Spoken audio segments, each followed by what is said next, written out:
Hello everyone, welcome back to our channel Vidyadhari vlogs. ನಾನು ನಿಮ್ಮ ವಿದ್ಯಾ. So friends ಎಲ್ಲ ಹೇಗಿದ್ದೀರಾ? ಎಲ್ಲ ಚೆನ್ನಾಗಿದ್ದೀರಾ ಅಂದ್ಕೊಂಡಿದ್ದೀನಿ. ನಾನು ಅಷ್ಟೇ ತುಂಬಾ ಚೆನ್ನಾಗಿದ್ದೀನಿ. ಇವತ್ತು ಮಂಗಳವಾರ ಬೆಳಗ್ಗೆ. ಸೊ ನಾನಂತೂ ಎದ್ಬಿಟ್ಟು ಫಸ್ಟು ಒಂದು ಕಡೆ ಟೀಗಿಟ್ಬಿಟ್ಟು ಇನ್ನೊಂದು ಕಡೆ ಮೊಟ್ಟೆನ ಅಂದರೆ ಇದು ನಾಟಿ ಮೊಟ್ಟೆ ಬೇಯೋಕ್ಕೆ ಅಂತೂ ಇಟ್ಟಿದ್ದೀನಿ ಚಿನ್ನುಗೋಸ್ಕರ. ಇನ್ನು ಆಮೇಲೆ ಒಳಗಡೆ ರೂಮ್ಗಳು ಅಡುಗೆ ಮನೆ ಎಲ್ಲ ಕಸ ಗುಡಿಸ್ಕೊಂಡು ಬಂದೆ. ಹಾಲೊಂದು ಪೆಂಡಿಂಗ್ ಇದೆ, ಯಾಕಂದರೆ ನಮ್ಮ ಅತ್ತಿಗೆ ಅವರು ಆಮೇಲೆ ನಮ್ಮ ಅತ್ತೆ ಎಲ್ಲ ತಣ್ಣಗಿರುತ್ತೆ ಅಂತ ಹಾಲಲ್ಲೇ ಮಲಗ್ತಿದ್ದಾರೆ ಈ ನಡುವೆ. ಹಾಗಾಗಿ ಅದೊಂದು ಪೆಂಡಿಂಗ್ ಇದೆ. ಸೊ ನನಗೆ ಟಿಫನ್ ಮಾಡೋಕ್ಕಂತೂ ಇನ್ನೂ ಸ್ವಲ್ಪ ಟೈಮ್ ಇತ್ತು. ಒಂದು ಬಟ್ಟೆನೂ ಜಾಸ್ತಿ ಇತ್ತು. ಇವತ್ತು ಟ್ಯೂಸ್ಡೇ ನನಗೆ ಬಟ್ಟೆ ವಾಷಿಂಗ್ ಡೇ. ಹಾಗಾಗಿ ಟಿಫನ್ಗಿನ್ನ ಟೈಮ್ ಇದೆಯಲ್ಲ ಅಂತ ಬಂದು ಸ್ವಲ್ಪ ಬಟ್ಟೆ ಒಗೆದಾಕ್ಬಿಟ್ಟು ಇನ್ನೊಂದು ಸ್ವಲ್ಪ ಬಟ್ಟೆ ಕಂಫರ್ಟಲ್ಲಿ ಇಕ್ಕಿದ್ದೀನಿ. ಇನ್ನೂ ನೀವು ನೋಡಿ ಇಷ್ಟು ಬಟ್ಟೆ ಇದೆ ಟಬ್ಬಲ್ಲಿ. ಇದೆಲ್ಲ ಇನ್ನೂ ಸ್ವಲ್ಪ ಚೆನ್ನಾಗಿ ನೆನಿಬೇಕು. ಅದಕ್ಕೆ ಟಿಫನ್ ಎಲ್ಲ ಮಾಡಿಬಿಟ್ಟು ಬಂದು ಒಗೆಯೋಣ ಅಂತ ಅಂದ್ಕೊಂಡೆ. ಅಷ್ಟರಲ್ಲಿ ಸನ್ನಿಯವರೆಲ್ಲ ಎದ್ದುಬಿಟ್ಟು ಬಂದು ನೋಡಿ, ಇದು ಮಳೆ ಬಂದು ಹಿಂದಿನ ದಿನ ನೆನ್ನೆ ರಾತ್ರಿ ಮಳೆ ಬಂತು. ಹಾಗಾಗಿ ನೀರೆಲ್ಲ ತುಂಬ್ಕೊಂಡಿತ್ತು ಕ್ಲಿಬ್ಗಳಿಗೆ. ಮತ್ತೆಲ್ಲ ಅದು ಒಣಗಿಲ್ಲ ಅಂದರೆ ಗಲೀಜಾಗತ್ತೆ ಅಂದ್ಬಿಟ್ಟು ಒಣಗಕ್ಕೆ ಹಾಕಿದರೆ ಎಲ್ಲ ತಿರುಗಿ ಎತ್ಕೊಂಡೋಗಿ ಆಟ ಆಡಿಕೊಂಡು ಬಕೆಟಲ್ಲಿ ಹಾಕ್ತಾ ಇದ್ದಾನೆ. ಬೇಡ ಅಂತ ಹೇಳಿದ್ರು ಕೇಳ್ತಾನೆ ಇರಲಿಲ್ಲ. ಇನ್ನು ನಾನಂತೂ ಬೈತಾ ಇದ್ದೆ, ಯಾಕ್ರೋ ಬಂದ್ರಿ ಬೆಳಗ್ಗೆನೆ ಸುಮ್ಮನೆ ತಲೆ ತಿನ್ನೋಕ್ಕೆ ಅಂತ. ಬಟ್ ಅವ್ರು ಇರೋದೇ ತಲೆ ತಿನ್ನೋದಕ್ಕಲ್ವಾ, ಸ್ವಲ್ಪ ದೊಡ್ಡವರಾಗೋವರೆಗೂ. ಇನ್ನು ಅಲ್ಲಿನಿಂದ ಹೆಂಗೋ ಮಾಡಿ ಕೆಳಗಡೆ ಕರ್ಕೊಂಬಂದರೆ ಇನ್ನು ನಮ್ಮ ವಿಕ್ಕಿ ಆಮೇಲೆ ಇಬ್ಬರು ಸನ್ನಿ ಸೇರಿಕೊಂಡು ಇಲ್ಲಿ ಗಣೇಶ್ ಅದೊಂದು ಡ್ರಾಯಿಂಗ್ ಬುಕ್ ಇತ್ತು ಚಿನ್ನೋದು, ಅದರಲ್ಲಿ ಕಲರಿಂಗ್ ಮಾಡ್ತಾ ಕೂತಿದ್ರು. ಇನ್ನು ಸರಿ ನಾನು ಬೇಗ ಟಿಫನ್ ಮಾಡಿಬಿಡೋಣ ಅಂತ ಏನು ಮಾಡಬೇಕು ಈ ಅಡುಗೆಗಳ್ದೇ ದೊಡ್ಡ ಯೋಚನೆ ಆಗಿಬಿಡತ್ತೆ. ಅದಕ್ಕೆ ಇವತ್ತಂತೂ ಶಾವಿಗೆ ಉಪ್ಪಿಟ್ಟನ್ನ ಮಾಡ್ತಾಯಿದ್ದೀನಿ. ಮಧ್ಯಾಹ್ನಕ್ಕೆ ಬೇರೆ ಏನಾದರೂ ಮಾಡೋಣ ಅಂತ ಟಿಫನ್ಗೆ ಇಷ್ಟು ಮಾತ್ರ ಶಾವಿಗೆ ಉಪ್ಪಿಟ್ಟನ್ನ ಮಾಡ್ತಾಯಿದ್ದೀನಿ. ಇಲ್ಲಿ ನಾನು ಹುರಿದು ಇಟ್ಕೊಂಡಿದ್ದೀನಿ ಶಾವಿಗೆನ, ಇನ್ನೊಂದು ಕಡೆ ಒಗ್ಗರಣೆ ಕೊಟ್ಟು ಇಟ್ಕೊಂಡಿದ್ದೀನಿ.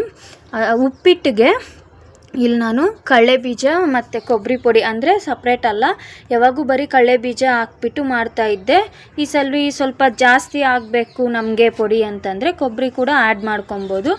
ಫಸ್ಟ್ ನಾನು ಕಡಲೆ ಬೀಜ ಸಪ್ರೇಟು, ಕೊಬ್ಬರಿ ಸಪ್ರೇಟ್ ಅಂದರೆ ಒಣಗಿದ ಕೊಬ್ಬರಿನ ಸಪ್ರೇಟ್ ಪುಡಿ ಮಾಡಿಕೊಂಡು ಆಮೇಲೆ ಎರಡು ಒಟ್ಟಿಗೆ ಸೇರಿಸ್ಕೊಂಡು ಸ್ವಲ್ಪ ಉಪ್ಪು ಆಮೇಲೆ ಖಾರದ ಪುಡಿ ಬೆಳ್ಳುಳ್ಳಿನ ಹಾಕ್ಕೊಂಡು ಗ್ರೈಂಡ್ ಮಾಡ್ಕೊತೀನಿ ಫ್ರೆಂಡ್ಸ್.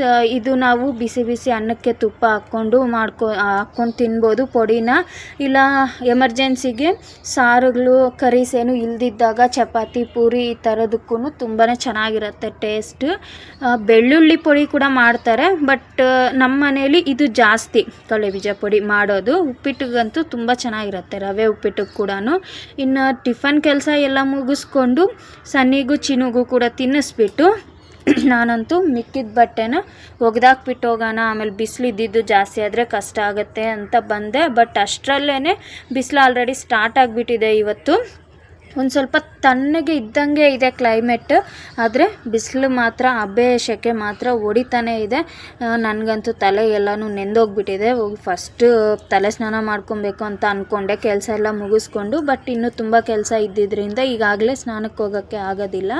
ಇನ್ನು ಸನ್ನಿ ಮಲಗಿರಲಿಲ್ಲ ಇವತ್ತು, ಬೆಳಗ್ಗೆ ಲೇಟಾಗಿ ಎದ್ದ ಸ್ವಲ್ಪ. ಅದಕ್ಕೆ ಒಂದೇ ಸತಿ ಮಧ್ಯಾಹ್ನ ಮಲಗ್ಸೋಣ ಅಂದ್ಬಿಟ್ಟು ಬಟ್ಟೆ ಅಂತೂ ವಾಶ್ ಮಾಡ್ತಾಯಿದ್ದೀನಿ. ನಾನು ಒಗೆದಿದ್ದಾಯಿತು, ಒಣಗಾಕ್ತಾಯಿದ್ದೀನಿ. ಇಲ್ಲಿ ಮೇನ್ ಪಾಯಿಂಟ್ ಏನಪ್ಪ ಅಂತಂದರೆ ನಮ್ಮ ವಾಷಿಂಗ್ ಮಿಷಿನ್ ಬಂದು ಕೈ ಕೊಟ್ಟಿದೆ ನನಗೆ. ಇದು ಗ್ರೇಟ್ ನ್ಯೂಸ್ ಇವತ್ತು. ಯಾಕಪ್ಪ ಅಂತಂದರೆ ನನಗೆ ಲಾಸ್ಟ್ ಟೈಮ್ ಚಳಿಗಾಲ ಇದ್ದಾಗೂ ಇದೇ ರೀತಿ ರಿಪೇರಾಗಿ ಕೈ ಕೊಟ್ಟಿತ್ತು. ಆ ಚಳಿಗೆ ಇಷ್ಟೆಲ್ಲ ಬಟ್ಟೆ ಒಗೆಯೋಷ್ಟರಲ್ಲಿ ಸಾಕಾಗಿಬಿಡೋದು.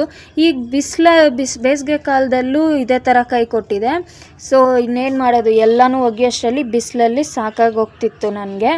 ಇಲ್ಲಿ ನೋಡಿ, ನಾನಿನ್ನು ಸೊಪ್ಪು ಸಾರು ಮಾಡೋಣ ಅಂತ ಡಿಸೈಡ್ ಆದೆ. ರಾತ್ರಿಗೂ ಬರುತ್ತೆ ಅದೇ ಅಂತ ಬೇಳೆ ಎಲ್ಲನೂ ಹಾಕಿಬಿಟ್ಟು. ಇದು ಬಂದು ಹುಳಿ ಸೊಪ್ಪು, ನಮ್ಮ ಮನೆ ಹತ್ರ ಒಂದು ಅಣ್ಣ ತೊಗೊಂಬಂದಿತ್ತು. ಇದು ಬಂದು 2 ಕಟ್ ಅಷ್ಟಿದೆ ಸೊಪ್ಪು. ಆ್ಯಕ್ಚುಲಿ ನೆನ್ನೆ ಈವ್ನಿಂಗೆ ಬಿಡಿಸಿ ಇಟ್ಟಿದ್ವಿ, ಟೈಮ್ ಇದ್ದಿದ್ದರಿಂದ ನಾನು ನಮ್ಮ ಅತ್ತಿಗೆ ಎಲ್ಲ ಸೇರಿಕೊಂಡು. ಆಮೇಲೆ ಇಲ್ಲಿ ನಾನು 1 ಕಟ್ಟಷ್ಟು ಸೊಪ್ಪನ್ನ ಹಾಕ್ತಾಯಿದ್ದೀನಿ. ಎಲ್ಲ ಹಾಕಿದ್ರೆ ಜಾಸ್ತಿ ಆಗೋಗುತ್ತೆ, ಅದಕ್ಕೋಸ್ಕರ 1 ಕಟ್ಟಷ್ಟು ಹಾಕ್ತಾಯಿದ್ದೀನಿ. ಇನ್ನೊಂದು 1 ಕಟ್ಟಷ್ಟು ಸೊಪ್ಪನ್ನ ಎತ್ತಿಡೋಣ ಅಂತ. ನೆಕ್ಸ್ಟ್ ಚಟ್ನಿ ಥರ ಮಾಡಿದ್ರೆ ತುಂಬ ಚೆನ್ನಾಗಿರುತ್ತೆ ಹುಳಿ ಸೊಪ್ಪು, ಅದಕ್ಕೋಸ್ಕರ. ಇಲ್ಲಿ ಫಸ್ಟ್ ಸೊಪ್ಪನ್ನ ನೀರಲ್ಲಿ ಒಂದು 2-3 ನಿಮಿಷ ನೆನೆಸಿಕ್ಬಿಟ್ಟು ಆಮೇಲೆ 1-2 ಸತಿ ಕ್ಲೀನಾಗಿ ವಾಶ್ ಮಾಡಬೇಕು. ಮಿಕ್ಕಿರೋ ಸೊಪ್ಪನ್ನಂತೂ ಎತ್ತಿಟ್ಬಿಡೋಣ ಅಂತ ಡಿಸೈಡ್ ಆದೆ.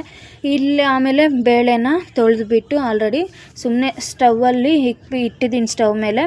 ಇವಾಗ ಸೊಪ್ಪಂತೂ ಹಾಕ್ಕೋತೀನಿ. ಈ ಹುಳಿ ಸೊಪ್ಪು ಸಾರಿಗೆ ನಾವು ಮೆಣಸಿನ್ಕಾಯಿ ಟೊಮೊಟೊ ಎಲ್ಲನೂ ನೋಡಿಕೊಂಡು ಹಾಕ್ಕೊಬೇಕಾಗತ್ತೆ. ನಾರ್ಮಲಾಗಿ ಹಾಕ್ಕೊಳ್ಳೋಕ್ಕಾಗೋದಿಲ್ಲ, ಯಾಕಂದರೆ ಇದು ಸೊಪ್ಪು ಬೇರೆ ಸೊಪ್ಪೆಲ್ಲನೂ ಹುಳಿ ಇರೋದಾಗಲಿ ಆ ಥರ ಇರೋದಿಲ್ಲ. ಬಟ್ ಇದು ಹುಳಿ ಸೊಪ್ಪು ಅಂದ್ಬಿಟ್ಟು ಸಪ್ರೇಟ್ ಸಿಗುತ್ತಲ್ವ, ಆಂಧ್ರ ಸೈಡೆಲ್ಲ ತುಂಬಾ ಸಿಗುತ್ತೆ.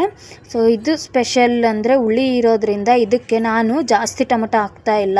1ರಿಂದ 1.5 ಟೊಮೊಟೊ ತೊಗೊಂಡಿದ್ದೀನಿ ಅಷ್ಟೇ, ಅಷ್ಟು ಸೊಪ್ಪಿಗೆ. ಆಮೇಲೆ ಮೆಣಸಿನ್ಕಾಯಿ ಸ್ವಲ್ಪ ಜಾಸ್ತಿ ತೊಗೋಬೇಕು.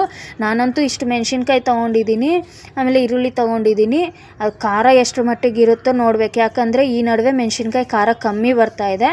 ಆಮೇಲೆ ಒಂದು ಸ್ವಲ್ಪ ಜೀರಿಗೆ, ಒಂದು ಸ್ವಲ್ಪ ಅರಿಶಿನ ಹಾಕಿದ್ದೀನಿ. ಅದ್ರ ಜೊತೇಲಿ ನಮಗೆ ಒಂದು ಸ್ವಲ್ಪ ಎಣ್ಣೆ ಕೂಡ ಹಾಕ್ಕೋಬೇಕು. ಮತ್ತು ಜಾಸ್ತಿ ಹಾಕಲ್ಲ, ಒಂದು ಅರ್ಧ ಸ್ಪೂನಲ್ಲಿ ಒಂದು ಅರ್ಧದಷ್ಟು ಎಣ್ಣೆನ ಹಾಕ್ಕೋತೀನಿ ನಾನಂತೂ. ಸೊ ಇನ್ನೇನು ಸ್ಟವ್ನ ಕುಕ್ಕರ್ ಇಡಬೇಕು ಅನ್ನೋ ಮುಂಚೆ ನಾವು ವಿಸಿಲ್ನ ಬೆಳ್ಳುಳ್ಳಿನ ಅರ್ಧಂಬರ್ಧ ಜಜ್ಜಿ ಹೊಡ್ಕೊಂಡು ಹಾಕ್ಕೊಂಡ್ರೆ ಒಂದು ಸ್ವಲ್ಪ ಟೇಸ್ಟು ತುಂಬ ಚೆನ್ನಾಗಿ ಹಿಡ್ಕೊಳ್ಳುತ್ತೆ. ನಾವು ಹಂಗಂಗೆ ಹಾಕೋದಕ್ಕಿಂತ ಈ ಥರ ಹಾಕಿದ್ರೆ ಟೇಸ್ಟ್ ಸ್ವಲ್ಪ ಚೆನ್ನಾಗಿ ಹಿಡ್ಕೊಳ್ಳುತ್ತೆ. ಇದಕ್ಕಿನ್ನ ನಾವು ಕೊತ್ತಂಬರಿ ಸೊಪ್ಪು ಕೂಡ ಹಾಕಬೇಕು. ಅದು ಫ್ಲೇವರ್ಗೆ ಟೇಸ್ಟು ಮತ್ತು ತುಂಬ ಚೆನ್ನಾಗಿರುತ್ತೆ. ಬಟ್ ನಾನು ಮನೇಲಿ ಇರಲಿಲ್ಲ ಸದ್ಯಕ್ಕೆ, ಅದಕ್ಕೆ ಹಾಕಲಿಲ್ಲ. ನಮ್ಮ ಶಿಂಕ್ ನೋಡಿ, ನಾನು ಬಟ್ಟೆ ಒಗೆಯೋದ್ರಿಂದ ಬೇಗ ಅಲ್ಲಿಗೆ ಹೋಗ್ಬಿಟ್ಟೆ ನಾನು ಮೇಲೆಗಡೆ ಬಟ್ಟೆ ಒಗೆಯೋಕ್ಕೆ. ಪಾತ್ರೆ ಎಲ್ಲ ಹಂಗೆ ಬಿಟ್ಬಿಟ್ಟು ಹೋದೆ, ಬಂದು ತೊಳ್ಕೊಳ್ಳೋಣ ಅಂತ. ಇದು ಬೆಳಗ್ಗೆ ಟಿಫನ್ ಮಾಡಿದಾಗಿನಿಂದ ಬಿದ್ದಿರೋ ಪಾತ್ರೆ ಇದು. ಸೊ ಇವಾಗಂತೂ ಬೇಗ ವಾಶ್ ಮಾಡ್ತಾಯಿದ್ದೀನಿ. ಇಲ್ಲಿ ಒಂದು ಕಡೆ ಅನ್ನಕ್ಕೆ, ಒಂದು ಕಡೆ ಸಾರಿಗೆ ಇಟ್ಬಿಟ್ಟು ಪಪ್ಪುಗೆ ಇಟ್ಬಿಟ್ಟು ಇನ್ನೊಂದು ಕಡೆ ಪಾತ್ರೆನಂತೂ ತೊಳಿತಾ ಇದ್ದೀನಿ. ಸನ್ನಿ ಬಂದು ಅವನು ಇವತ್ತು ನಿದ್ದೆ ಮಾಡಿಲ್ಲ ಅಲ್ವಾ, ಅದಕ್ಕೆ ಬಂದು ನನ್ನ ಡಿಸ್ಟರ್ಬ್ ಮಾಡ್ತಾ ಇದ್ದ, ಅದು ಬೇಕು ಇದು ಬೇಕು ಅಂತ. ಕಿಚನ್ನಲ್ಲಿ ಈ ಥರ ಒಂದು ಖಾಲಿ ಶಿಂಕ್ನ ನೋಡಿದ್ರೆ ಏನೋ ಒಂಥರ ಖುಷಿ ಆಗತ್ತೆ ಅಲ್ವಾ ಫ್ರೆಂಡ್ಸ್. ಅದು ಹೌಸ್ ವೈಫ್ಗೆ ಮಾತ್ರ ಅರ್ಥ ಆಗುತ್ತೆ ಆ ಥರ ಒಂದು ಫೀಲ್. ಎಷ್ಟು ಪಾತ್ರೆ ಬೀಳುತ್ತೆ ಅಂತಂದರೆ ಬೀಳ್ತಾನೇ ಇರುತ್ತೆ ತೊಳಿತಾ ಇದ್ದಷ್ಟು. ನೋಡಿ ಆಲ್ಮೋಸ್ಟ್ ಒಂದು ಟಬ್ ಪಾತ್ರೆ ತೊಳೆದಿದ್ದೀನಿ. ಇನ್ನು ಆ ಕೆಲಸ ಎಲ್ಲ ಮುಗಿಸಿದ್ದಾದಮೇಲೆ ಬಂದು ನೋಡಿದ್ರೆ ಇಲ್ಲಿ ಸನಿ ಬಂದು ಏನೋ ಒಂದು ಪೇಪರ್ ಹರ್ಕೊಂಬಂದಿದ್ದಾನೆ, ಯಾವುದೋ ಒಂದು ಹಳೆ ಬುಕ್ಕಲ್ಲಿ ಹರ್ಕೊಂಬಂದು ಏನೋ ಮಾಡ್ತೀನಿ ಅಂತ ಕೂತಿದ್ದಾನೆ. ಏನೋ ಮಾಡ್ತಿದ್ಯಾ ಅಂದರೆ ಗೊತ್ತಿಲ್ಲ ಅಂತ ಇದ್ದ. ಅವನಿಗೆ ನಿದ್ದೆ ಬರ್ತಾ ಇದೆ, ಹಾಗಾಗಿ ತೂರಿಸ್ಕೊಂಡು ಏನೋ ಮಾಡ್ಕೊಂಡ ಕೂತಿದ್ದಾನೆ. ಇನ್ನು ಇಲ್ಲಿ ನೋಡಿ ನಮ್ಮ ಚಿನ್ನು ವಿಷಯಕ್ಕೆ ಬಂದರೆ, ಈ ನಮ್ಮ ಮಗ 5 to 6 days ಆಗ್ತಾಯಿದೆ. ಸೊ ಮನೆ ಮೇಲೆ ಶೀಟ್ ಥರ ಹಾಕಿರೋದನ್ನು ಹಿಡ್ಕೊಂಡು ಉಯ್ಯಾಲೆ ಆಡ್ಕೊಂಡು ಬಿದ್ದು ಈ ಥರ ಕೈ ಮುರ್ಕೊಂಡಿರೋದು ಇವನು. ಅಂದರೆ ಇವಕ್ಕೆ 5 to 6 days ಆಗ್ತಾಯಿದೆ. ಇದು ಕಟ್ಟು ಹಾಕ್ಸ್ಕೊಂಬಂದಿರೋದು, ನಾಟಿ ಕಟ್ಟು.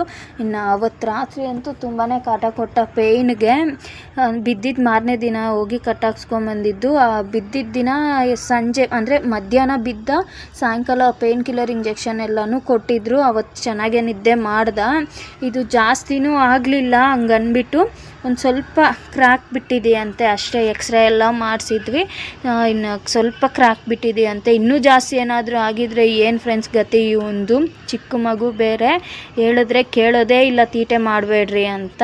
ಹೋಗಿ ತೀಟೆ ಕೆಲಸನೇ ಮಾಡ್ತಾರೆ. ನೋಡಿ ಅವ್ನು ಮಾಡೋದು ನೋಡಿ ಇವನು ಅದನ್ನೇ ಕಲಿಯೋದು. ಅವ್ನು ನಗಿತಿದ್ದಾನೆ ಅಂತ ಇವನು ನಗಿತಿದ್ದಾನೆ ಈಗ. ಇನ್ನು ಸರಿ ಅಂದ್ಬಿಟ್ಟು ಇನ್ನು ಆಟ ಆಡ್ಕೊಂಡು ಕೂತಿದ್ರು. ನಾವು ಜಾಸ್ತಿ ಅವನ್ನ ಬೈಯೋದಕ್ಕಾಗಲಿ ಇದು ಮಾಡೋದಕ್ಕಾಗಲಿ ಹೋಗಲಿಲ್ಲ. ಇನ್ನು ನೆಕ್ಸ್ಟ್ ವಿಸಿಟ್ ಬಂದು 14th ಕೊಟ್ಟಿದ್ದಾರೆ, 14ನೇ ತಾರೀಕು ಕೊಟ್ಟಿದ್ದಾರೆ. ಇನ್ನು ಅವತ್ತೋಗಿ ಕಟ್ಟು ಬಿಚ್ಚಿಸಿ ಮತ್ತು ಕರೆಕ್ಟ್ ಆಗಿದೆಯಾ ಇಲ್ವಾ ಅಂತ ಮತ್ತೊಂದು ಎಕ್ಸ್ರೇ ಮಾಡಿಸ್ಬೇಕು. ಸೊ ನಾವು ಕಟ್ಟನ್ನ ಹಾಸ್ಪಿಟ್ಲಲ್ಲಿ ಹಾಕ್ಸಿಲ್ಲ, ನಾಟಿ ಕಟ್ಟು ಹಾಕ್ಸಿದ್ರೆ ಬೇಗ ಕರೆಕ್ಟಾಗಿ ಸರಿ ಹೋಗುತ್ತೆ ಅಂತ ಹೇಳಿದ್ದಕ್ಕೆ ಅಲ್ಲೋಗಿ ಹಾಕ್ಸ್ಕೊಂಬಂದರು ಅತ್ತೆ ಮತ್ತು ನಮ್ಮ ಯಜಮಾನ್ರು, ನಮ್ಮ ಮಾವ ಎಲ್ಲನೂ. ಪಾಪ ತುಂಬಾ ಹತ್ಕೊಂಡಿದ್ದಾನೆ. ನನಗೆ ವೀಡಿಯೋ ಕಳಿಸಿದ್ರು, ಆ ವಿಡಿಯೋ ನೋಡ್ತಿದ್ದಂಗೆ ನಂಗೆ ಅಳು ಬರ್ತಿತ್ತು. ಇನ್ನು ಅವರು ಬೆಳಗ್ಗೆ ಅಷ್ಟೊತ್ತಿಗೆ ಹೋಗಿದ್ರು, 6 ಗಂಟೆಗೆಲ್ಲ ಬಿಟ್ಟರು ಮನೇನ ಅವತ್ತು. ಇಲ್ಲಿ ಕೋಲಾರ ಕಡೆ ಹಾಕ್ತಾರೆ ಅಂದ್ಬಿಟ್ಟು ಅಲ್ಲಿ ಹೋಗಿದ್ರು, ಕೋಲಾರ ಕಡೆ ಹಾಕ್ಸ್ಕೊಂಬಂದಿರೋದು ಇದು. ಸೊ ಅವರು ಇದಕ್ಕೆ ಹಾಕೋದಕ್ಕೆ ಬೆಳಗ್ಗೆ ಸಾಯಂಕಾಲ ಒಂದು ಆಯಿಲ್ ಥರ ಕೊಟ್ಟಿದ್ದಾರೆ ಫ್ರೆಂಡ್ಸ್. ಅದರಲ್ಲಿ ಹಾಕ್ತಾ ಇರಿ ಸರಿ ಹೋಗುತ್ತೆ ಹಂಗೆ ಅಂತ ಹೇಳಿದ್ದಾರೆ. ಇನ್ನು ಇವಾಗಂತೂ ನೋವೇನಿಲ್ಲ ಅಂತ ಹೇಳಿದ್ದಾನೆ.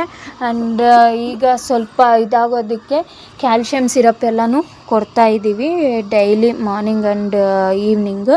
ಸೊ ಇನ್ನು ನಮ್ಮ ಸನಿ ನೋಡಿ ಅವರಿಬ್ಬರು ಆಡ್ತಾಯಿದ್ರೆ ನಾನು ಯಾಕೆ ಆಡಬಾರ್ದು ಅಂತ ಮಧ್ಯದಲ್ಲಿ ಹೋಗಿ ದೂರ್ಕೊಂಡು ಆಟಾಡ್ತಾಯಿದ್ದಾನೆ. ಈ ಮಕ್ಕಳು ಆಡೋದು ನೋಡೋದೇ ತುಂಬ ಚೆನ್ನಾಗಿರುತ್ತೆ. ಇನ್ನು ಅಲ್ಲಿ ಬೋರ್ ಹೊಡಿತೇನೋ ಸರಿ ನಾನು ಸಾರಿಗೆ ಒಗ್ಗರಣೆ ಕೊಡಬೇಕು ಅಂತ ಒಗ್ಗರಣೆ ಡಬ್ಬ ತೆಗೆದಿಟ್ಟಿದ್ರೆ ಇವನು ಮೆಂತ್ಯ ಜೀರಿಗೆ ಎಲ್ಲ ತಿಂತೀನಿ ಅಂತ ಬಂದು ಕೂತಿದ್ದಾನೆ ಅಡುಗೆ ಮನೇಲಿ ಪಕ್ಕದಲ್ಲಿ. ಇಳ್ಸಕ್ಕೆ ಹೋದರೆ ಅಳ್ತಾ ಇದ್ದ. ಇನ್ನು ಅಲ್ಲೇ ಇಟ್ಕೊಂಡು ನಾನು ಸಾರಿಗೆಲ್ಲನೂ ಒಗ್ಗರಣೆ ಕೊಟ್ಟು ಅನ್ನ ಎಲ್ಲ ಇಟ್ಕೊಳ್ಳೋಣ ಅಂತ ನೋಡಿ ನಾನು ಬೈತಾ ಇದ್ದರೆ ನನಗೆ ಬೈಬೇಡ ಅಂತ ವಾರ್ನ್ ಮಾಡ್ತಾ ಇದ್ದಾನೆ ಬೆರಳು ತೋರಿಸ್ಕೊಂಡು.